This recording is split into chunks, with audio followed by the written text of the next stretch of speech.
হচ্ছে পিঙ্কি রানী, তোমরা অবশ্য জানো, তাও পরিচয় করায়। আসলে কি বলতো, প্রতিদিন তো নিত্য নতুন কেউ না কেউ থাকেই। পিকনিক করতে এসেছি, খুব শীঘ্রই ব্লগটা পাবে। আর এই দিকে চলো গঙ্গার পাড়ে যাচ্ছি, গিয়ে কটা ফটোশটো তুলবো, দুজনে মিলে কটা রিলস টিলস করবো, সেটা ঠিক সময় মতো আপলোড করবো। দেখি তোমাদের কাছ থেকে কতটা ভালোবাসা পাওয়া যায় এবং কতগুলো কমেন্ট ওঠে, তবেই বুঝতে পারবো। গঙ্গার পাড়ে পৌঁছিয়ে দেখতে পেলাম রাঙা আলু ধুচ্ছে।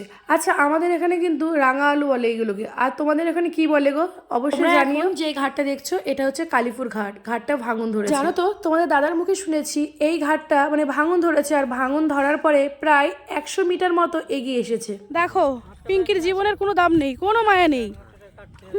একটা ফটো তোলার জন্য কোথায় গেছে দেখো, এদিকে গঙ্গার ভাঙন ধরেছে।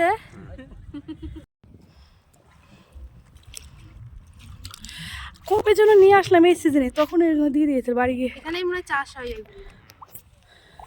12 মাস চাষ হয় না? হাত দুটো দেবেন, দুটো বাচ্চা আছে আমাদের সাথে। না অত দিতে হবে না, অত লাগবে না, না না অল্প করে না, আমার কাছে প্লাস্টিক আছে, আমি ওখানে নিয়ে যাবো পরে। একটু ধরে নিয়ে আয়।